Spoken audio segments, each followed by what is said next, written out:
Le royaume du divin fiat chez les créatures. Le livre du ciel. Tome 23. Appel des créatures à revenir à la place, au rang et au but, pour lesquels elles ont été créées par Dieu. Mon Jésus, vie de mon pauvre cœur, viens soutenir ma faiblesse. Je suis encore une petite enfant. J'ai un besoin extrême que tu me tiennes dans tes bras, que tu mettes tes paroles dans ma bouche, que tu me donnes tes pensées, ta lumière, ton amour et ta volonté même. Et si tu ne le fais pas, je serai comme une enfant capricieuse et je ne ferai rien. Si tu aimes t'en faire connaître ta très sainte volonté, tu seras le premier à faire le sacrifice. Je viendrai en second lieu. Aussi, mon amour, transforme-moi en toi, débarrasse-moi de ma mollesse. Car ça ne peut plus durer. Et je veux continuer à accomplir ton éternelle volonté, même au prix de ma vie. Je continuais de m'abandonner à la divine volonté et je me sentais dans un cauchemar de souffrance. Mon Jésus bien-aimé, me pressant contre lui pour me donner des forces. Il me dit: Ma fille, les souffrances sont comme le fer battu par le marteau qui en fait jaillir des étincelles de lumière et le chauffe au point qu'il se transmue en feu. Sous les coups qu'il reçoit, le fer perd sa dureté et se ramollit de telle sorte que l'on peut lui donner la forme désirée. Telle est l'âme sous les coups de la souffrance. Elle perd sa dureté, lance des étincelles de lumière, se transforme en mon amour et devient le feu. Et moi, le divin artisan, voyant que cette âme est devenue souple, je lui donne la forme que je veux.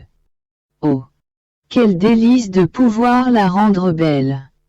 Je suis un artisan jaloux. Je me vante de ce que personne ne peut ni ne sait donner à mes statues et à mes vases, ces formes et cette beauté, et plus encore des moindres détails. Et je convertis en vérité toutes les lumières qui étincellent. Ainsi, avec chaque coup que je porte à l'âme, je prépare une vérité à lui manifester. Car chaque coup est une étincelle que l'âme fait sortir d'elle-même. Et je ne perds pas les étincelles comme fait le forgeron qui bat le fer. Car je me sers de ces étincelles, en les revêtant de la lumière de vérités étonnantes, de telle sorte qu'elles servent de vêtements magnifiques à l'âme et lui administrent la nourriture de la vie divine.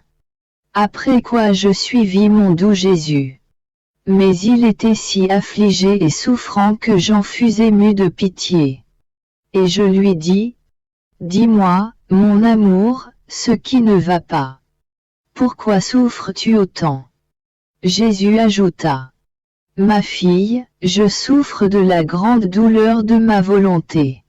Mon humanité a souffert, elle a eu sa croix.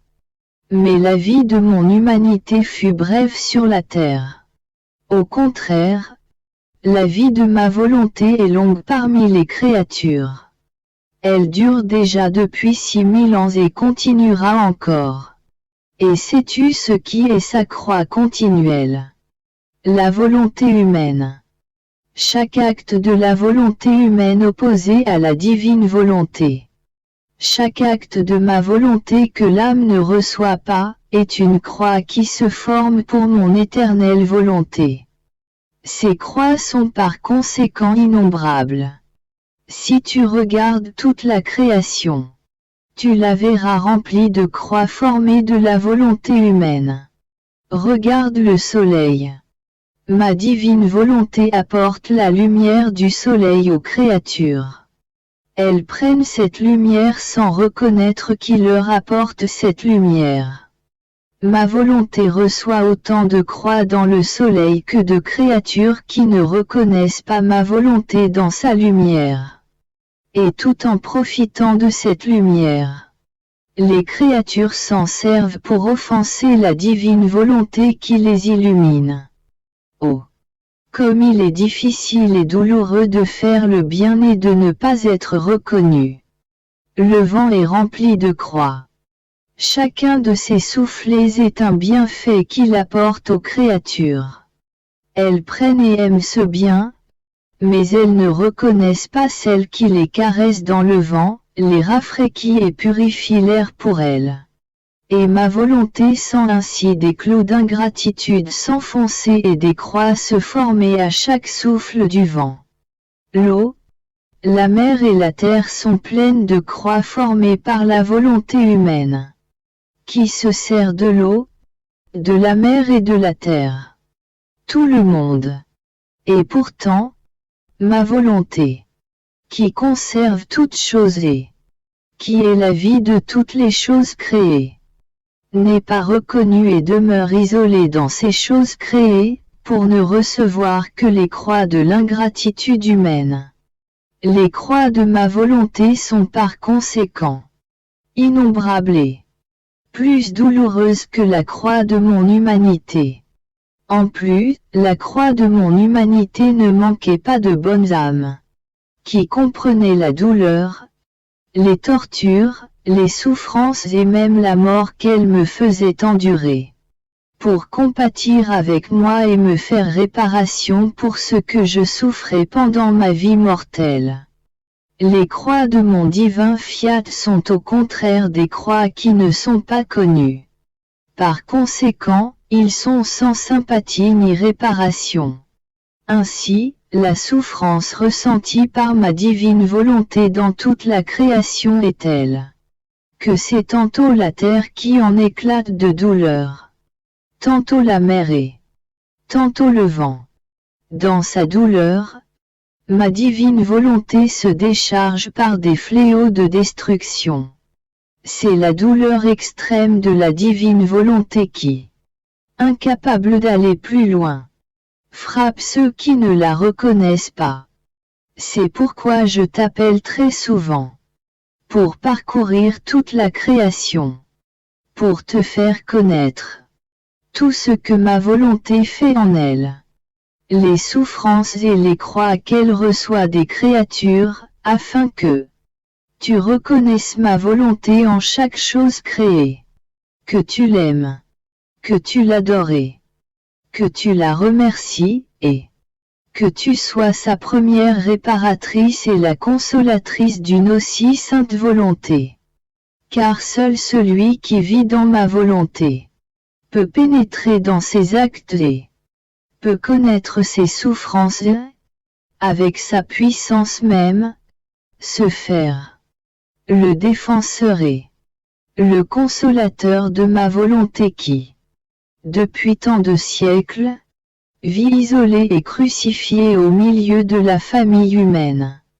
Et pendant que Jésus disait cela, je regardais la création et je la voyais si remplie de croix qu'il était impossible de les compter.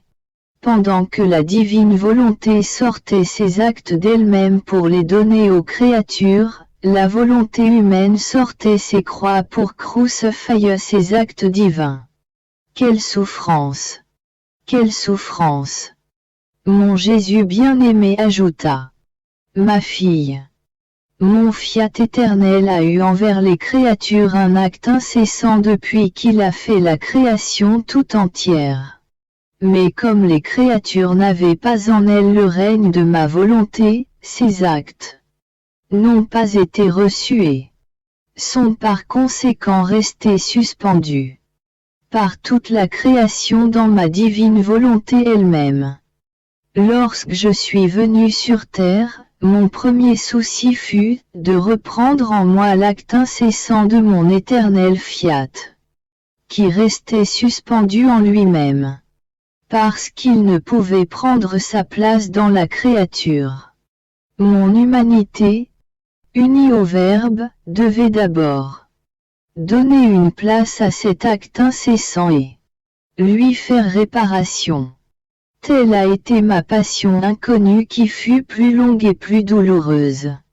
Et c'est ensuite que j'ai entrepris la rédemption. Le premier acte dans la créature est la volonté. Tous les autres actes, bons ou mauvais, arrivent en deuxième place. Par conséquent, il me fallait mettre tous les actes de ma divine volonté en sûreté en moi-même. Descendre dans la bassesse des actes humains afin d'unir la volonté humaine et la volonté divine, pour que ma volonté, voyant ces actes mis en sûreté, puisse faire la paix avec les créatures. Je t'invite maintenant à reprendre en toi ces actes rejetés par mes créatures. Car ma volonté continue son acte incessant. Et elle ne trouve personne qui le reçoive, qui le veuille ou qui le connaisse. Sois par conséquent attentive à travailler et à souffrir avec moi pour le triomphe du royaume de ma divine volonté. Je parcourais toute la création en demandant le royaume du fiat suprême en chaque chose créée. Mon Jésus adoré, se manifestant en moi, me dit: Ma fille, toutes les choses créées sont fixées en Dieu. Lorsque tu demandes le royaume de ma divine volonté en chacune d'elles, les choses créées s'émeuvent en Dieu et demandent mon royaume. Chacune d'elles forme une vague de supplications, mouvement incessant qui demande ce que tu veux. Les choses créées ne sont rien d'autre que des actes sortis de ma divine volonté, laquelle donne un office à chacune d'elles. En demandant mon royaume en chaque chose créée, tu mets en mouvement autour de l'être divin tous les offices des actes de ma suprême volonté. Et tu fais demander le royaume de notre volonté, à notre bonté, à notre puissance, à notre justice, à notre amour, à notre miséricorde, à notre sagesse. Et cela parce que chaque chose créée contient une de nos qualités et nous sentons l'une après l'autre les vagues de notre bonté, de notre puissance, de notre justice, de notre amour, de notre miséricorde, de notre sagesse, qui, de manière divine, supplie, prie, implorant le royaume du divin fiat parmi les créatures. Et nous, en nous voyant à ce point prier par notre divine volonté, nous demandons: qui est celle qui met en mouvement une aussi grande volonté avec tous ses actes innombrables pour nous demander d'accorder notre royaume aux créatures? Et nos actes nous répondent: c'est la petite fille de l'éternelle volonté. C'est notre fille à tous qui, avec tant d'amour, aime nos actes, pour demander ce que nous voulons tout. Et, dans l'excès de notre amour, nous disons: ah, c'est la petite fille de notre volonté. Qu'elle le fasse. C'est à elle qu'il a été donné de pénétrer partout. Laissez-lui libre cours, car elle ne fera et ne demandera rien d'autre que ce que nous voulons. Je pensais après cela à tout ce que mon Jésus adoré m'avait dit concernant sa divine volonté, comme si je voulais d'autres preuves plus certaines que c'était bien Jésus qui me parlait. Et Jésus, se manifestant en moi, me dit: Ma fille, il n'existe pas d'autre preuve plus certaine et plus sûre, et qui puisse faire plus de bien à toi-même comme aux autres, que de t'avoir manifesté tant de vérité. La vérité est plus qu'un miracle. Elle apporte avec elle la vie divine permanente. Elle transporte la vérité avec sa vie là où elle va, et en celui qui l'écoute, pour se donner à qui la veut. Par conséquent, mes vérités sont des lumières éternelles qui ne peuvent s'éteindre. Et la vérité est une vie qui ne finit jamais. Quel bien mes vérités peuvent-elles produire? Elles peuvent former les saints.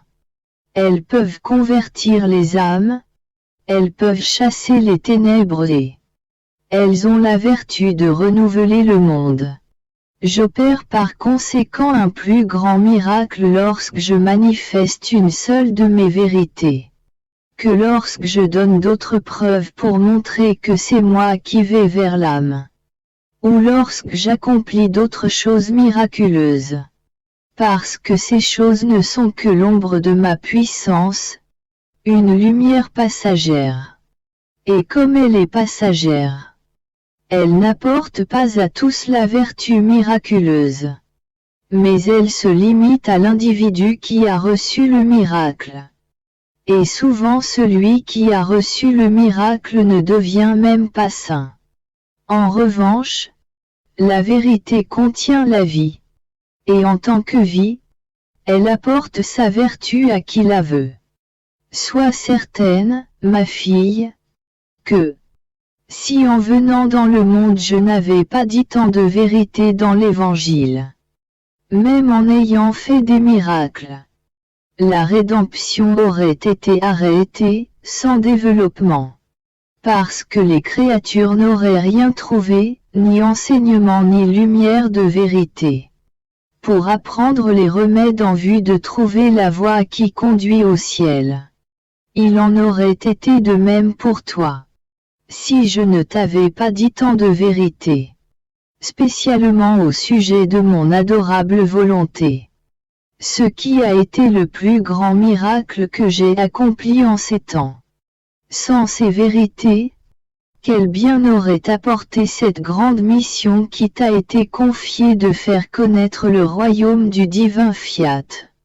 Mais après t'avoir dit tant de vérité sur ma divine volonté, elle peut être connue dans le monde. Et l'ordre, la paix, la lumière et le bonheur perdu peuvent être restaurés. Toutes ces vérités ramèneront l'homme dans le sein de son Créateur pour échanger le premier baiser de la création, et pour que soit restaurée l'image de celui qui l'a créé. Si tu savais le grand bien que toutes les vérités que je t'ai dites apportera aux créatures, ton cœur exploserait de joie. Tu n'as pas non plus à craindre que l'ennemi infernal pourrait oser te manifester une seule de ces vérités sur la divine volonté. Car il tremble et fuit devant sa lumière. Et chaque vérité sur ma volonté est pour lui un enfer de plus. Et parce qu'il n'a voulu ni l'aimer ni la faire, ma volonté s'est changée pour lui en tourments qui n'auront pas de fin. Ces simples mots, volonté de Dieu, lui causent une brûlure telle qu'il provoque sa furie. Et il est cette sainte volonté qui le tourmente plus que l'enfer. Tu peux donc être sûr que la volonté de Dieu et l'ennemi infernal ne seront jamais en accord, ni ensemble, ni près l'un de l'autre. La lumière de ma volonté l'éclipse et le précipite dans les gouffres de l'enfer. Par conséquent, je te recommande de ne pas perdre une seule vérité ni un simple mot concernant ma divine volonté. Car tout doit servir à compléter la chaîne des miracles éternels, à faire connaître le royaume de ma divine volonté et à rendre aux créatures leur bonheur perdu. J'étais dans le cauchemar de la privation de mon doux Jésus et je pensais, je ne sais comment mon bien-aimé Jésus peut me quitter. Ne voit-il pas que je peux devenir plus capricieuse sans celui qui est ma vie et qui seul peut infuser en moi la vie pour bien agir? Il ne s'occupe plus de rien, ne veille plus sur moi pour me faire avancer ou me corriger.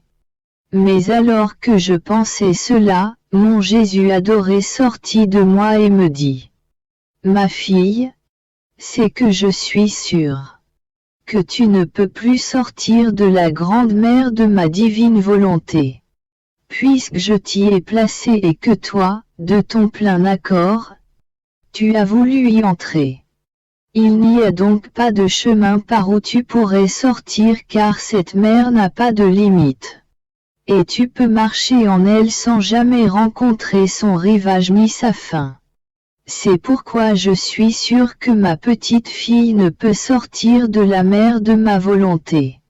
Par conséquent, je m'éloigne dans cette mer et tu me perds de vue. Mais comme la mer où nous sommes est une, tout ce que tu fais a un chemin pour m'atteindre. Lorsque tes actes m'arrivent, je suis sûr que tu es dans ma mer et je n'ai donc pas à m'en soucier. Tandis qu'avant, je n'étais pas sûr de toi. Il fallait donc que je te surveille, que je te pousse, et je ne te quittais jamais. Parce que je ne te voyais pas dans les profondeurs de la mer de ma divine volonté, d'où il n'est pas à craindre de pouvoir sortir. Ce qui est beau dans la vie de ma divine volonté, c'est qu'elle bannit tous les dangers et toutes les craintes.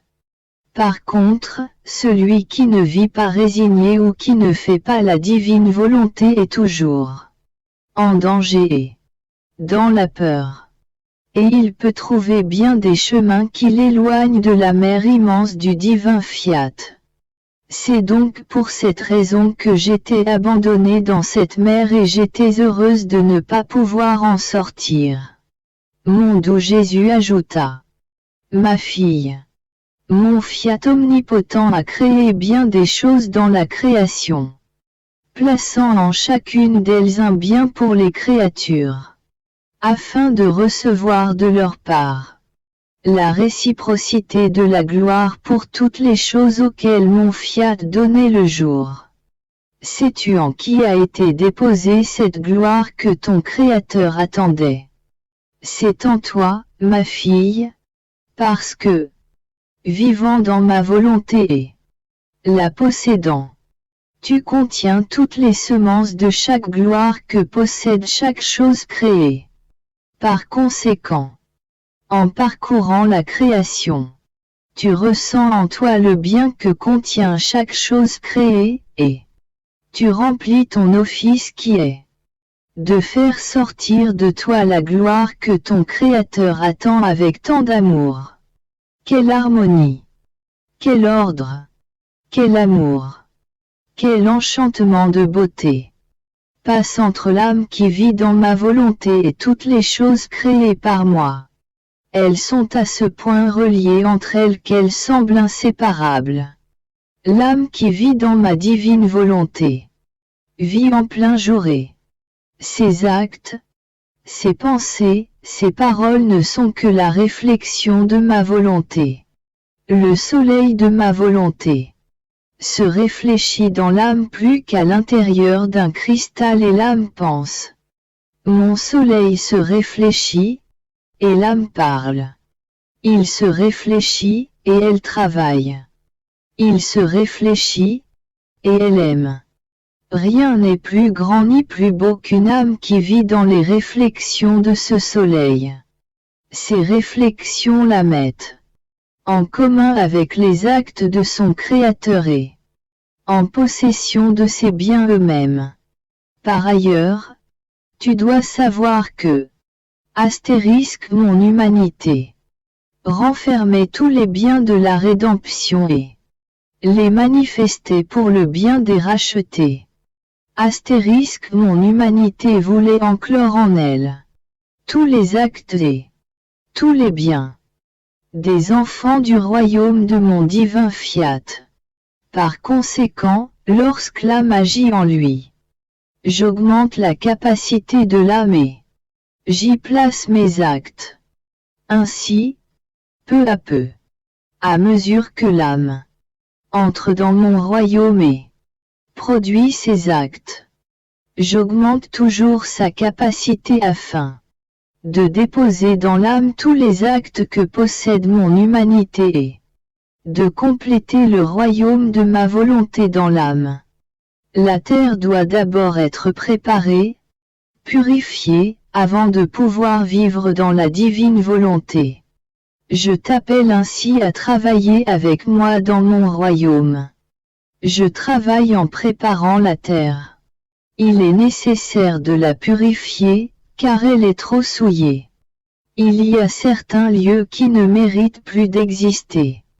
Les iniquités y sont trop nombreuses. Il faut pour cette raison que cette terre souillée ainsi que ses habitants disparaissent. Le royaume de ma divine volonté est le plus saint, le plus pur, le plus beau et le plus ordonné. Royaume qui doivent venir sur la terre. Il est donc nécessaire que la terre soit préparée, purifiée. Par conséquent, je travaille à la purifier, et s'il le faut, à détruire des lieux et des peuples indignes d'un royaume aussi saint. Entre-temps tu travailleras à émouvoir le ciel et la terre par tes actes accomplis dans ma volonté. L'écho que tu feras se répercuter dans toute la création pour demander le royaume de mon fiat, sera incessant. Tes actes continuels, et si nécessaire, tes souffrances et même ta vie devront implorer un si grand bien-né. Un royaume qui apportera tant de bonheur. Aussi, ne te préoccupe de rien, sinon du travail que tu dois faire. Mais avec tout ce que Jésus disait, j'avais peur qu'il ne me quitte ou ne parte si loin. Dans cette mer de sa bienheureuse volonté, que personne ne saurait quand il reviendrait vers sa petite, torturée d'amour. Et Jésus se manifestait en moi, et il me dit, « Ma pauvre petite fille, on voit bien que tu es une petite fille qui ne pense à rien d'autre que d'être dans les bras de sa maman. Et s'il arrive que sa maman la quitte pour un instant, elle pleure, elle est inconsolable, et n'a Dieu que pour voir sa maman et se jeter dans ses bras. C'est bien toi, ma pauvre petite.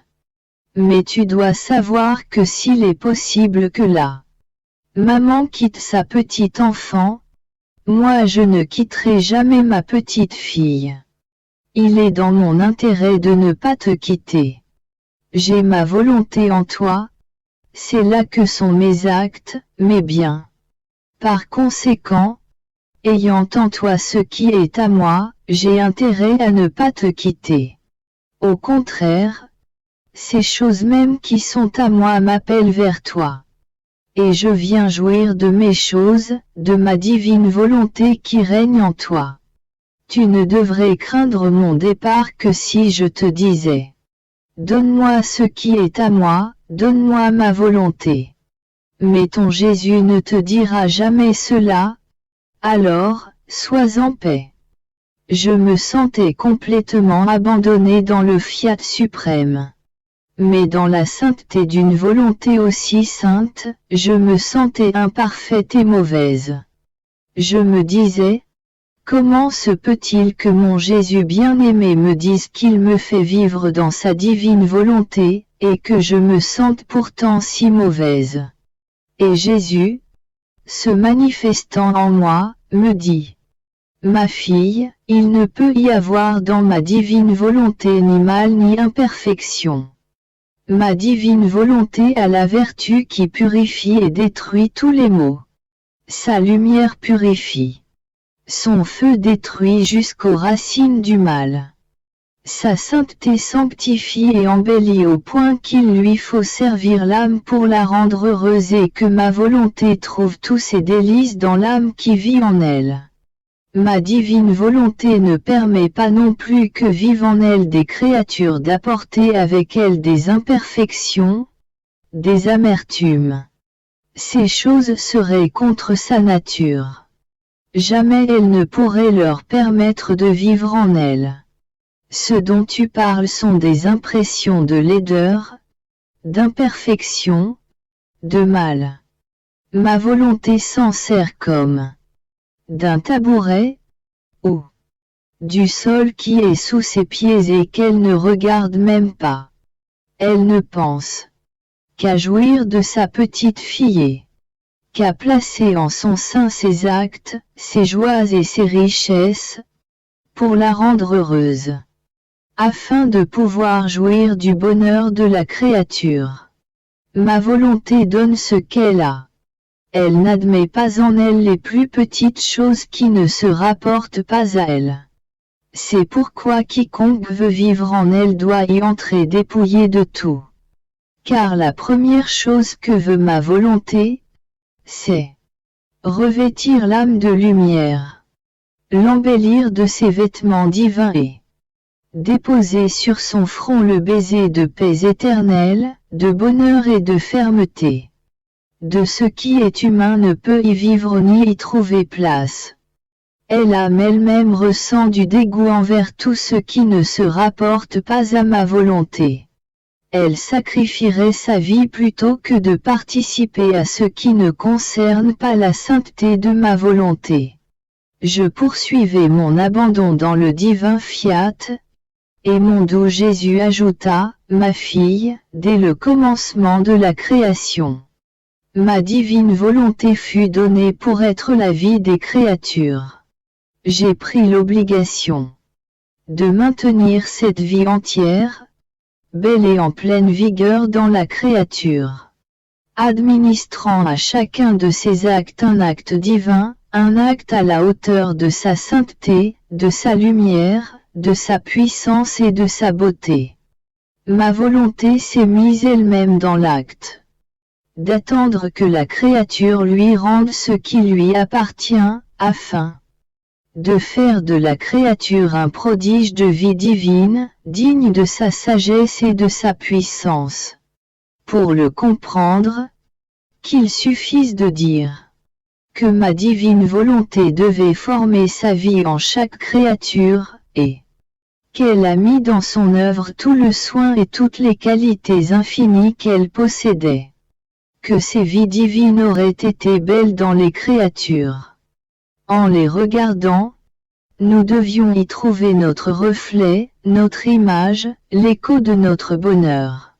Quelle joie, quelle célébration c'eût été pour nous et pour les créatures. Or, tu dois savoir que quiconque ne fait pas ma divine volonté et ne vit pas en elle, veut détruire en soi cette vie divine qu'il était censé posséder. Détruire sa propre vie? Quel crime!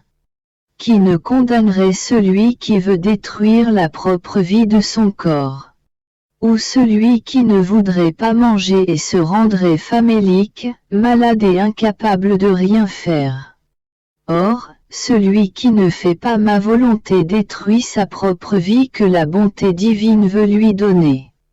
Et quiconque fait ma volonté, mais pas toujours, et ne vit pas en elle, puisque la nourriture continuelle et suffisante lui fait défaut, n'est qu'un pauvre malade sans force, émacié et incapable de faire le vrai bien. Et s'il peut paraître faire quelque chose, cela est sans vie, chétif. Car seule ma volonté peut donner la vie. Quel crime, ma fille, quel crime, et qui ne mérite aucune miséricorde. Mon aimable Jésus semblait fatigué et agité. La douleur de tant de vies détruites dans les créatures était si forte. Je ressentais moi-même une souffrance et je dis à Jésus: mon amour, dis-moi ce qui ne va pas. Tu souffres tant. La destruction des vies divines de ton adorable volonté est ta plus grande souffrance. Alors je te prie de faire venir son royaume pour que cette souffrance se change en joie et que la création ne te donne plus que repos et bonheur. Et voyant que ce que je disais ne parvenait pas à le calmer, j'appelais à mon aide tous les actes de sa volonté accomplis dans la création et, y ajoutant les miens, j'entourai Jésus de ses actes. Une immense lumière entoura Jésus. Elle éclipsait les maux des créatures et il se riposa. Puis il ajouta: ma fille, seule ma volonté peut me donner du repos. Si tu veux me calmer lorsque tu me vois agité, prête-toi au développement de la vie de ma volonté en toi, et, en faisant tiens ses actes, je verrai en toi sa lumière, sa sainteté et ses joies infinies qui me donneront le repos.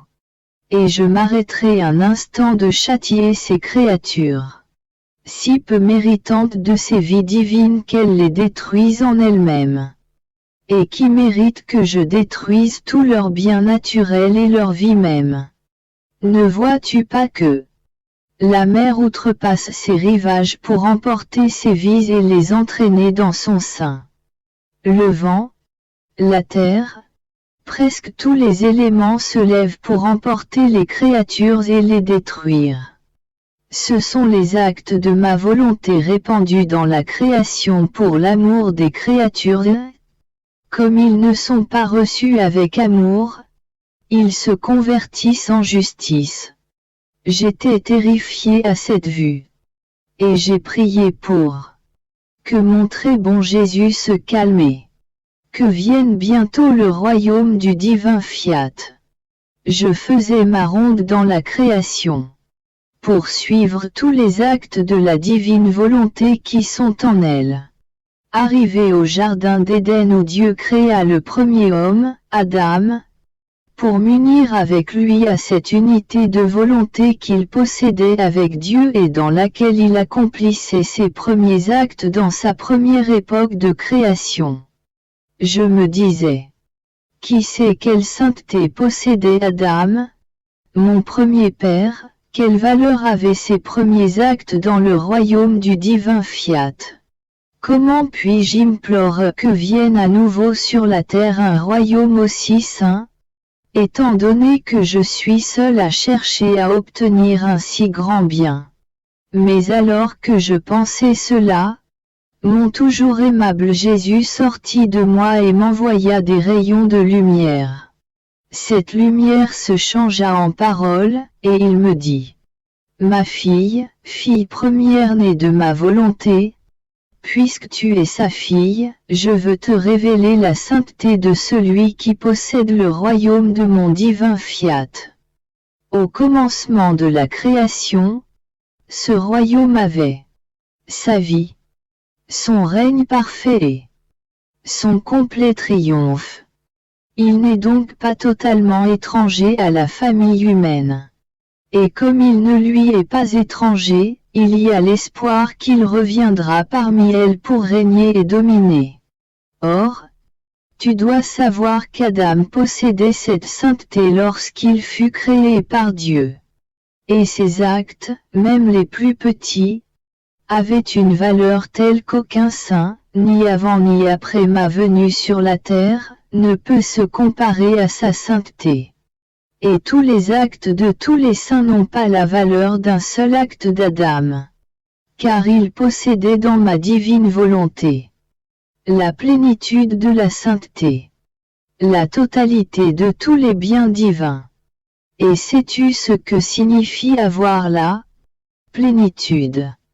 Cela signifie être rempli jusqu'au bord, au point de déborder de lumière, de sainteté, d'amour et de toutes les qualités divines, jusqu'à remplir le ciel et la terre, sur laquelle il régnait, lui, Adam, et où s'étendait son royaume.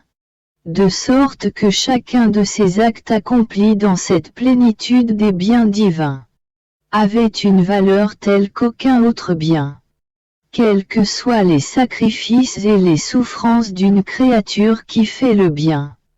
Mais sans posséder le royaume de ma volonté et son règne absolu, aucun autre bien ne peut se comparer à un seul de ces biens dans son royaume.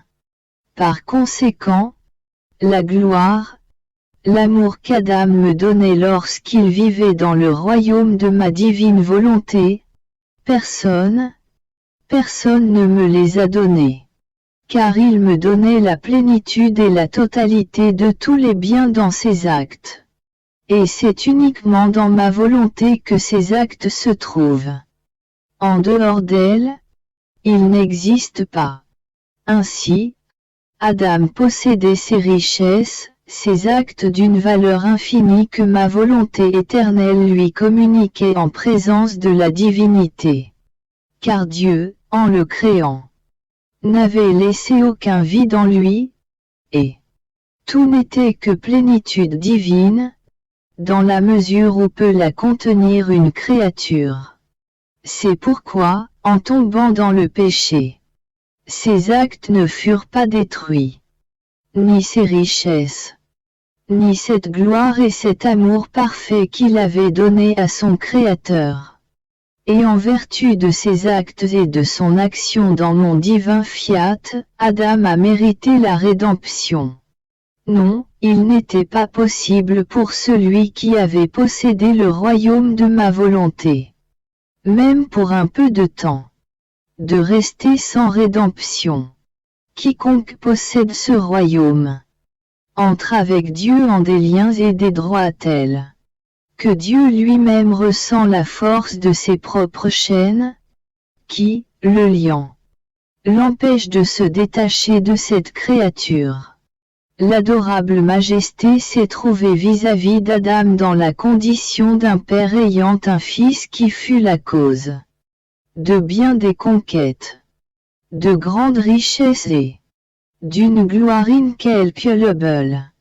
Il n'est rien qui soit au Père et où ne se retrouvent les actes de son Fils. La gloire et l'amour de son Fils retentissent partout. Or ce Fils, pour son malheur, est tombé dans la pauvreté. Le Père peut-il jamais ne pas avoir de compassion pour ce Fils? S'il ressent l'amour, la gloire et les richesses avec lesquelles son Fils l'avait entouré, partout et de tous côtés.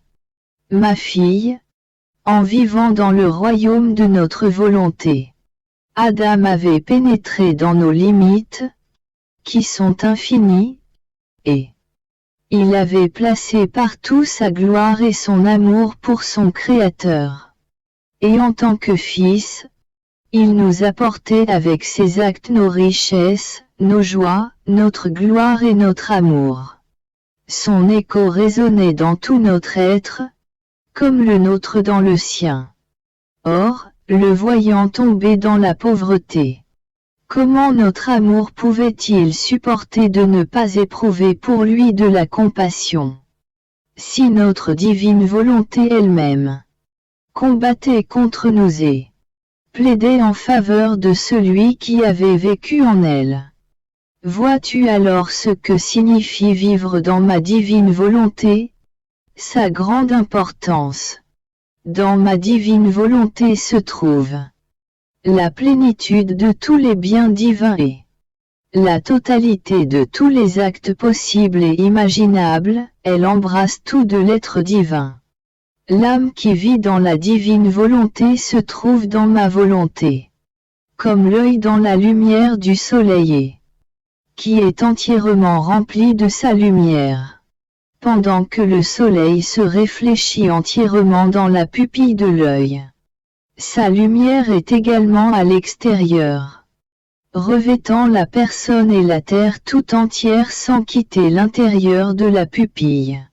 Et pendant que sa lumière reste dans l'œil, elle voudrait amener la pupille dans le soleil, pour faire avec elle le tour de la terre et lui faire faire ce que fait la lumière, et recevoir les actes de la pupille comme preuve de son amour. L'âme qui vit dans ma volonté est une image de cela. Ma volonté la remplit d'une telle plénitude qu'elle ne laisse en l'âme aucun vide. Comme l'âme n'est pas capable de posséder le tout de l'immensité divine, ma volonté la comble autant que la créature puisse contenir. Et sans se séparer, ma volonté reste à l'extérieur de l'âme, amenant la pupille de la volonté de l'âme dans l'infini de sa lumière, pour lui faire faire ce que fait ma divine volonté, afin de recevoir l'échange de ses actes et de son amour. Oh! La puissance de mon divin fiat opérant dans la créature, qui accepte d'être revêtu de sa lumière et ne rejette pas son règne et son royaume. Et si Adam a mérité la compassion, c'est parce que Le premier temps de sa vie s'est passé dans le royaume de la divine volonté. Si la céleste dame souveraine a pu obtenir, bien qu'elle fût seule, la venue du Verbe sur la terre, c'est qu'elle avait donné toute liberté au royaume du divin fiat en elle. Si mon humanité même a pu former le royaume de la rédemption, c'est qu'elle possédait l'intégrité et l'immensité du royaume de la volonté éternelle. Car où que s'étende ma volonté, elle embrasse tout. Elle est capable de tout, et il n'est contre elle aucune puissance qui puisse la restreindre. Ainsi, une seule âme qui possède le royaume de ma volonté a plus de valeur que n'importe quoi ou n'importe qui. Elle peut mériter et implore ce que toutes les autres ensemble ne peuvent ni mériter, ni obtenir.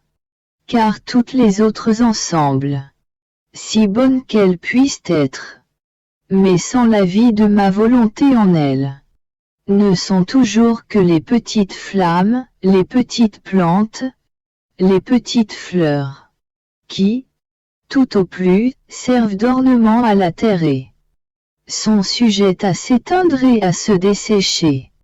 Et la bonté divine ne peut leur confier de grandes tâches, ni leur concéder les prodiges qui feront du bien au monde entier. Par contre, celles qui vivent dans ma volonté sont plus que le soleil.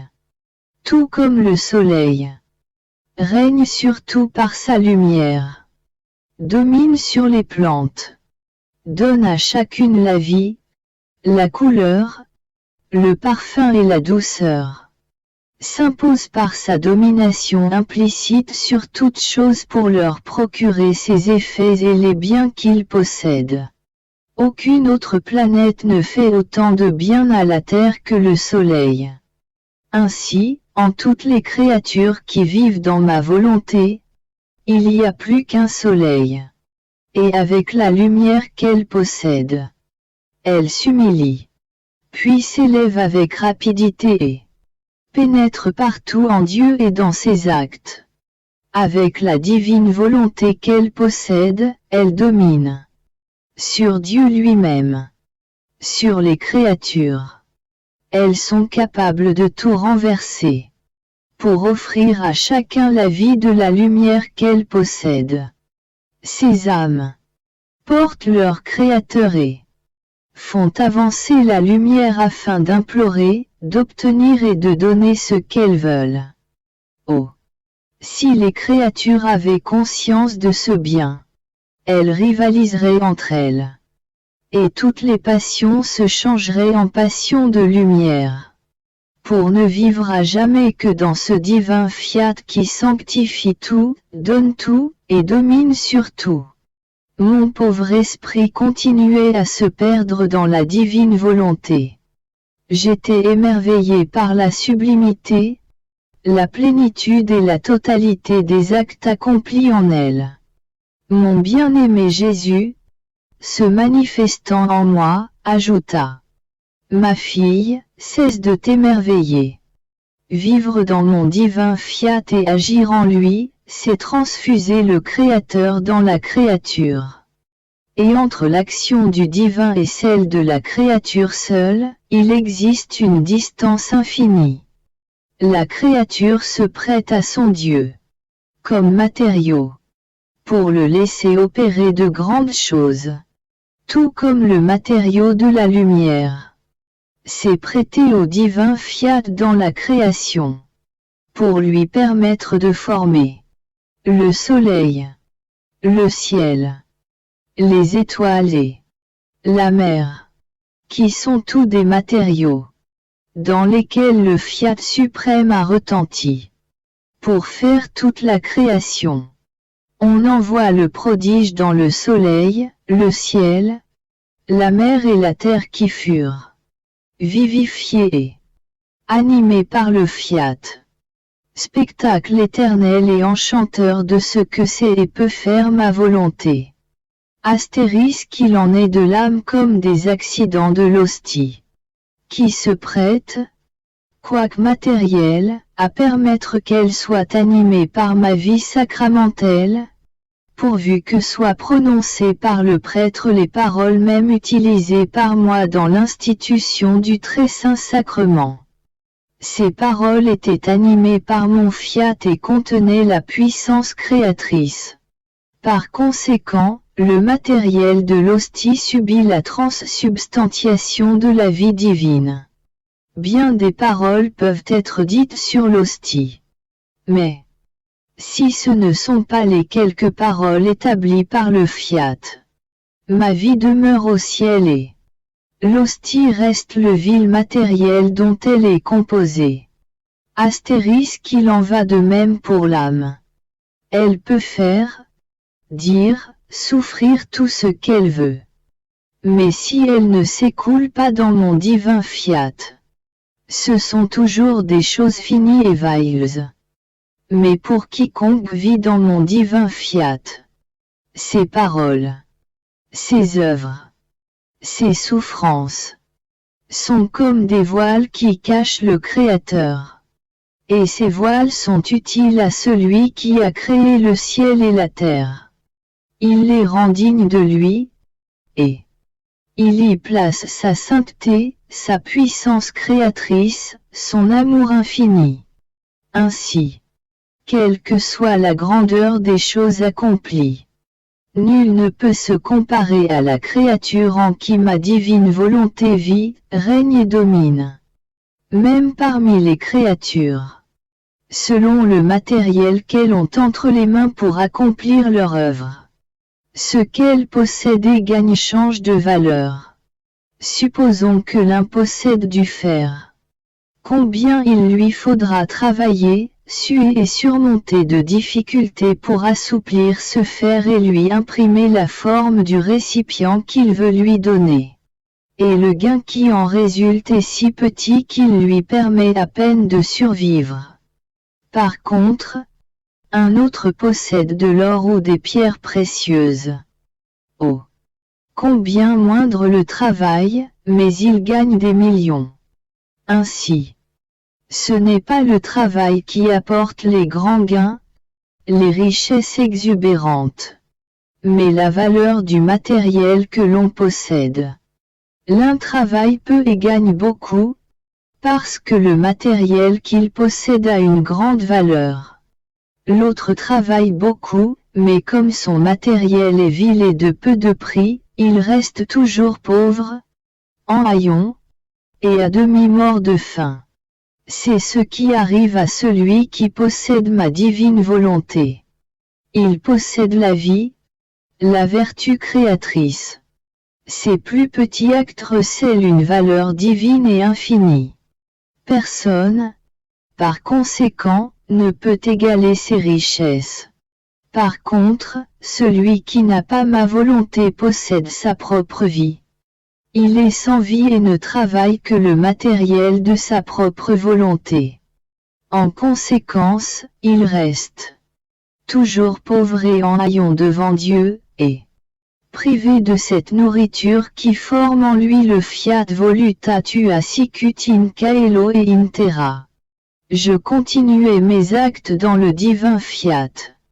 Mon doux Jésus, se manifestant en moi, me dit: ma fille, celui qui opère dans ma volonté, travaille dans mes propriétés divines, forme ses actes dans mes biens infinis, de lumière, de sainteté, d'amour et de bonheur sans fin, qui transforme ses actes en autant de soleil, produits de mes propres qualités, qui se sont prêtés à l'acte de l'âme pour son ornement, afin que ses actes soient dignes de son Créateur et puissent demeurer, tels des actes éternels de Dieu lui-même, qui aime et glorifie Dieu avec ses propres actes divins.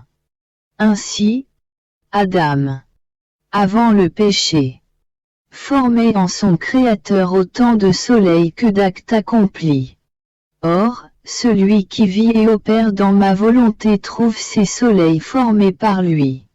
En conséquence, ton obligation de suivre les premiers actes de création, de prendre ton poste de travail auprès du dernier soleil, ou du dernier acte accompli par Adam lorsqu'il possédait l'unité de volonté avec son Créateur, doit suppléer pour ce qu'il n'a pas continué à faire. Parce qu'il est sorti de mes divines propriétés, et parce que ces actes n'étaient plus des soleils, du fait qu'il n'avait plus en son pouvoir mes divines qualités, qui se prêtaient à lui pour lui permettre de former les soleils. Ces actes étaient réduits à ne former tout au plus que de petites flammes. Car si bons qu'ils fussent, parce que la volonté humaine sans ma volonté n'a pas la vertu de pouvoir former des soleils. Il lui manquait la matière première. C'est comme si tu voulais former un objet en or sans avoir de l'or en ta possession. Et peu importe ta bonne volonté, cela te serait impossible. Seule ma volonté a suffisamment de lumière pour former les soleils pour la créature. Et elle donne cette lumière à qui vit en elle, dans ses biens, et non à ceux qui vivent en dehors d'elle. Tu dois donc suppléer pour toutes les créatures qui n'ont pas possédé l'unité avec ma volonté. Ton travail est grand et long. Tu as beaucoup à faire dans mes limites infinies. Aussi, sois fidèle et attentive. Je continuais donc mes actes dans son adorable volonté. Je parcourais toute la création. Mon Jésus infiniment bon ajouta. Ma fille, tout comme ma divine volonté s'étend à toute la création, je veux te trouver, uni à elle, répandu dans toutes les choses créées. Tu seras le cœur de la terre. Car les palpitations continuelles de ton cœur en elle, attestent l'amour de tous ses habitants envers moi. Tu seras la bouche de la mer qui me fera entendre ta voix. Moins dans ses plus hautes vagues. Moins son murmure continuel. Qui me loue, m'adore et me remercie. Moins et dans les poissons qui fendent dans les flots, tu m'envoies tes purs et affectueux baisers, pour toi et pour ceux qui voyagent sur les mers. Tu seras les bras du soleil et moins t'étendant et moins te répandant dans sa lumière. Je sentirai partout tes bras qui m'enlacent et me serrent très fort pour me dire que tu ne cherches que moi, que tu ne veux et n'aimes que moi. Tu seras les pieds du vent qui moins court derrière moi et moins me fait entendre le doux bruit de tes pas. Moins qui ne cesse de courir même si tu ne me trouves pas. Je ne serai pas satisfait à moins de trouver ma petite fille dans toutes les choses que j'ai créées par amour pour elle. Je demande à toute la création. La petite fille de ma volonté est-elle ici? Car je veux me réjouir et m'amuser avec elle. Et si je ne te trouve pas, je perds ma joie et mon doux amusement. Après quoi j'ai suivi mon Jésus bien-aimé dans ses actes de la rédemption. J'essayais de le suivre. Mot après mot. Acte après acte. Pas après pas. Je voulais que rien ne m'échappe afin de me dépêcher de lui demander au nom de tous ses actes, ses larmes, ses prières et ses souffrances, le royaume de sa divine volonté parmi les créatures. Mon Jésus adoré me dit, ma fille, lorsque j'étais sur terre, ma divine volonté qui régnait en moi par nature, cette même divine volonté existant et régnant dans toutes les choses créées, les faisait s'embrasser à chaque rencontre qu'elle attendait avec impatience.